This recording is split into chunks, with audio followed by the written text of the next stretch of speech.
Hello बच्चों, welcome back. इरडोव का ये काइनेमेटिक सेक्शन में जैसा आप देख सकते हैं कि 1.12 है, यानी कि 12वां क्वेश्चन है। आगे बढ़ने से पहले मैं आप लोगों को ये क्वेश्चन समझा देता हूं। इस क्वेश्चन में बोला गया है कि तीन पार्टिकल्स हैं और वो वर्टिसेस ऑफ इक्विलैटरल ट्रायंगल में बैठे हुए हैं इनिशियली। तो अगर मैं इसको बना लूं ऐसे, मान लीजिए ये हमारा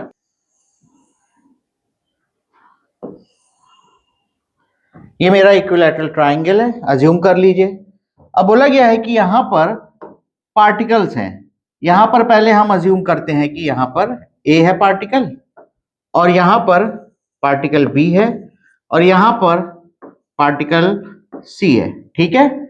और ये जो है एक साथ एक दूसरे की तरफ क्या करते हैं कि वो चलने लगते हैं, और वो इस प्रकार से चलते हैं कि हमेशा उनकी जो डायरेक्शन होती है चलने की, वो एक सामने वाले पार्टिकल की तरफ ही होती है।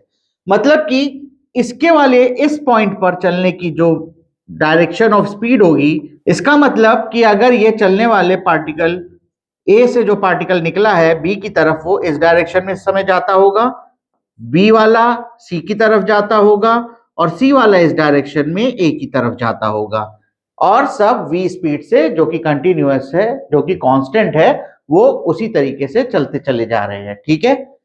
अब मान लीजिए बहुत थोड़े से टाइम के बाद क्या होता है कि पार्टिकल्स जो हैं वो कुछ यहां पहुंच जाएंगे। भाई ये वाला पार्टिकल मान लीजिए यहां पर आ गया कहीं, और ये वाला पार्टिकल यहां पर आ गया, और ये वाला पार्टिकल कुछ यहां पर आ गया, तो ये फिर से एक ट्रायंगल बनाएंगे। तो कैसे हो जाएगा? वो कुछ ऐसा हो जाएगा, है ना। ठीक है। तो यहां पर मैंने क्या देखा कि जो पार्टिकल्स हैं वो चलते चलते कहां आ गए, ये वाला पार्टिकल इस पॉइंट पर, ये वाला पार्टिकल कुछ इस पॉइंट पर, ये वाला पार्टिकल कुछ इस पॉइंट पर। ठीक है। उसके बाद क्या हुआ, फिर से चलते चलते ये वाला पार्टिकल कुछ यहां आ गया, और ये वाला पार्टिकल कुछ यहां आ गया, और ये वाला पार्टिकल कुछ यहां आ गया। तो फिर से एक ट्रायंगल बना सकते हैं, हम बना लेते हैं। ये है। ठीक है। अब देखिए, हर बार आप सिमेट्री से देखेंगे कि जो ट्रायंगल बन रहा है वो क्या हो रहा है, वो एक इक्विलैटरल ट्रायंगल बन रहा है। भाई आप देखिए कि ये सिमेट्री से हो रहा है ये सब कुछ।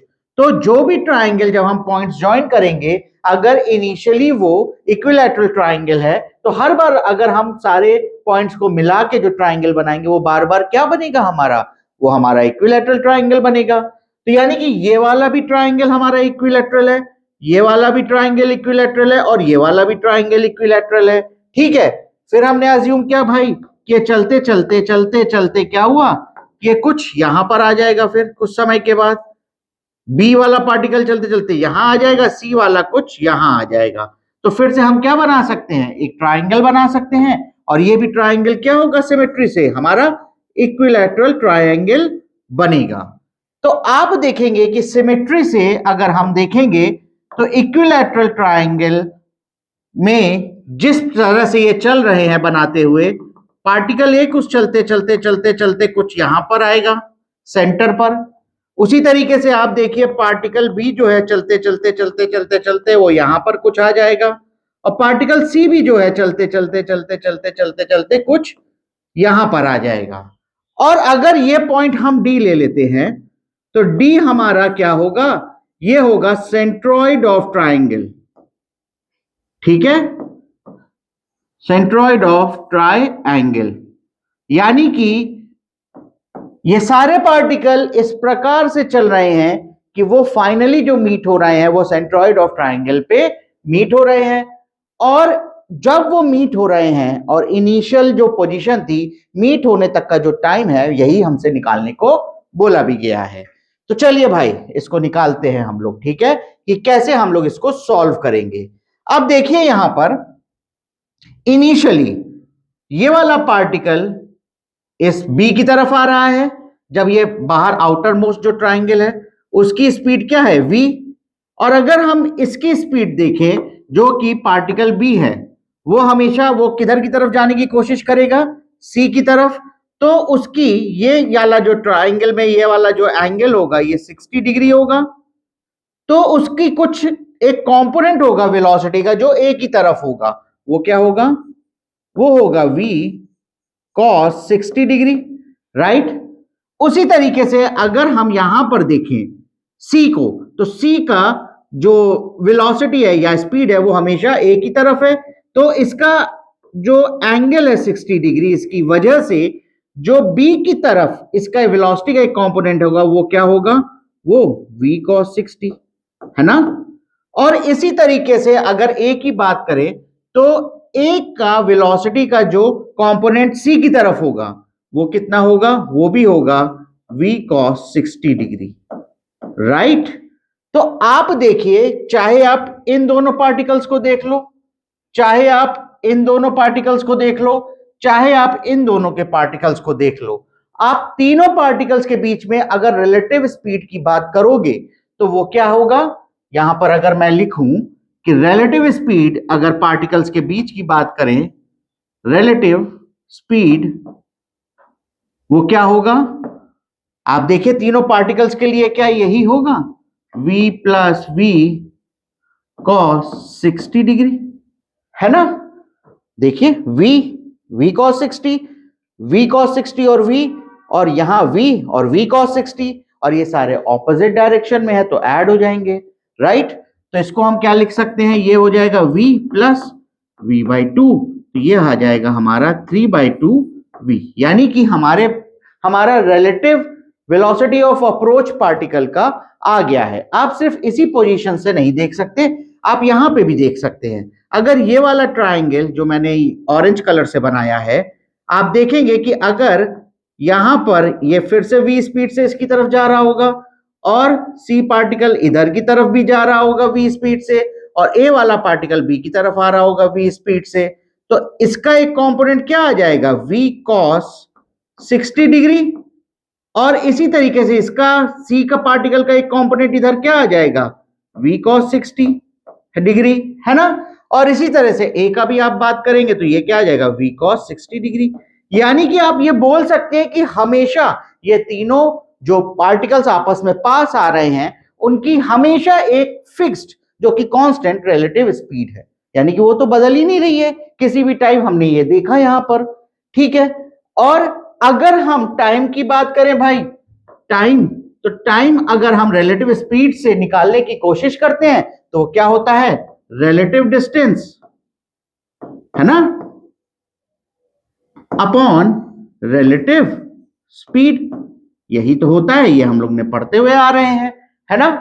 अब यहां पे हमने रिलेटिव स्पीड निकाल ली है और हमें मालूम है कि इनिशियली इनके बीच जो रिलेटिव डिस्टेंस था वो हमको क्या दिया हुआ है, यहां पर वो a दिया हुआ है, यानी कि यहां से यहां तक का जो डिस्टेंस है वो a है, ये भी क्या है, a है, और ये भी क्या है, a है ना। तो यानी कि हम अगर टाइम तीनों का मीट करने का निकालेंगे तो हम इस वाले फॉर्मूले में रख दे, और ये क्या हो जाएगा, a अपॉन 3/2 v, यानी कि ये क्या हो जाएगा, 2a अपॉन 3v, और यही आपका पीछे आंसर दिया हुआ है।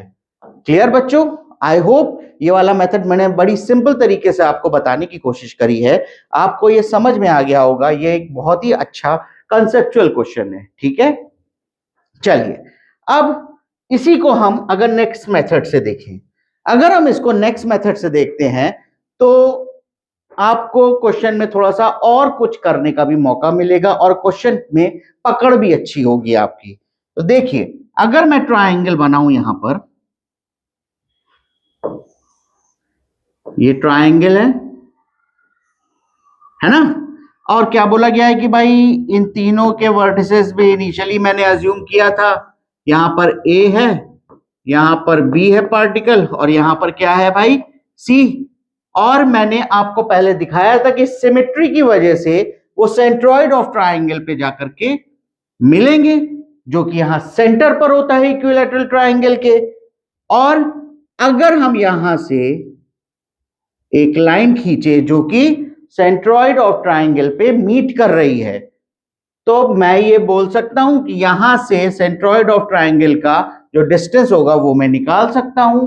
कैसे निकालूंगा? देखिए, अगर ये पूरी लेंथ आपको क्वेश्चन में दी हुई है ए, सेंट्रॉइड से अगर आप एक परपेंडिकुलर डालेंगे यहां पर, तो ये आपने पहले पढ़ा होगा कि ये वाली लेंथ क्या हो जाएगी, हाफ हो जाएगी, यानी कि ये a/2 हो जाएगी। और सेंट्रॉइड ऑफ ट्राइंगल से जो वर्टिसेस में इक्विलैटरल ट्राइंगल में जो लाइन ज्वाइन करती है वो इसको बाइसेक्ट कर देती है पूरे एंगल को, तो ये वाला एंगल कितना हो जाएगा, 30 डिग्री, राइट।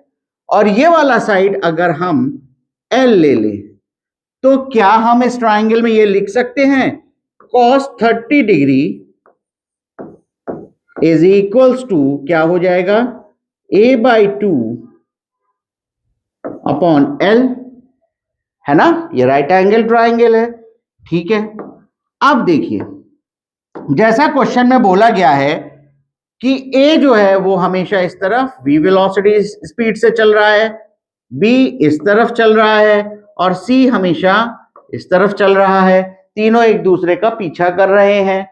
अब अगर हम देखें तो क्या इस v वेलोसिटी का एक कंपोनेंट इसकी तरफ होगा, बिल्कुल होगा। और वो क्या हो जाएगा, अगर v इधर की तरफ है तो इधर क्या हो जाएगा, वो हो जाएगा, हम यहां पे लिख सकते हैं कि वो हो जाएगा v cos 30 डिग्री, राइट।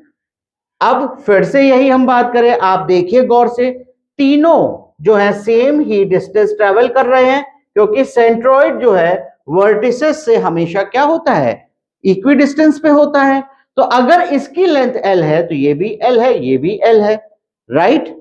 अगर आप देखिए इसकी वेलोसिटी का इस L के अलोंग जो कंपोनेंट है v cos 30 है, तो इस वेलोसिटी का भी क्या है, v cos 30, और यहां वाली जो पार्टिकल है उसकी भी वेलोसिटी का एक कंपोनेंट क्या होगा, v cos 30। बात यहीं पे सॉल्व हो गई, यहीं पे क्वेश्चन खत्म हो गया।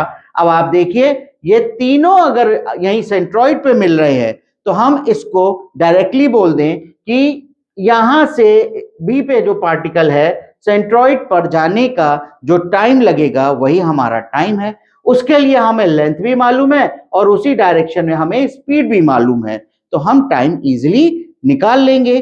तो हमको टाइम क्या मिल जाएगा, t क्या होता है, डिस्टेंस अपॉन स्पीड। डिस्टेंस क्या है हमारा L और स्पीड क्या है v cos 30 degree, right. L की वैल्यू बच्चों हमने निकाल रखी थी, L कहां है, यहां से हम लिख सकते हैं। तो L हो जाएगा, क्या हो जाएगा, a upon 2 cos 30 degree into 1 upon v cos 30 degree, है ना बच्चों। क्या करना बचा है, बस इसको सॉल्व भी करना बचा है। ये हो जाएगा a 2 cos 30 क्या होता है, √3/2 इंटू v, यहां से इंटू √3/2, राइट। 2 और 2 कैंसिल, √3 इंटू √3 क्या हो जाएगा, 3 ही हो जाएगा, और 2 ऊपर आ जाएगा, तो 2a/3v आ जाएगा, जो कि टाइम है। इतने टाइम में ये दोनों तीनों जो है आपस में जाके मिलेंगे, कहां पर, सेंट्रॉइड ऑफ ट्राइंगल में। ये तो बात ये हुई। इस क्वेश्चन में हम लोगों ने और भी चीजें सोच रखी हैं, आप ट्राई करिएगा। अब यहां पे अगर मैं देखूं तो आप देखिए किस तरीके से सारे पार्टिकल आ रहे हैं। ये चीज मैं क्लास में भी डिस्कस करता हूं। आप देखोगे कि ये ऐसे आएगा, ऐसे आएगा, ऐसे ऐसे ऐसे ऐसे ऐसे चलते हुए पार्टिकल्स ऐसे छोटे छोटा छोटा छोटा सर्किल या छोटा छोटा कोई एक ट्राजेक्टरी होता जाएगा और जा करके वो सेंटर में मिलेंगे। और ये चीजें जो हैं वो बहुत लंबे समय तक चलेंगे, जिसको आप 10 to infinity भी बोल सकते हो। उसकी हम लोग ट्राजेक्टरी की इक्वेशन भी निकाल सकते हैं। कमेंट करके बताइएगा कि आपकी इक्वेशन ऑफ ट्राजेक्टरी किसी भी पार्टिकल की क्या आ रही है।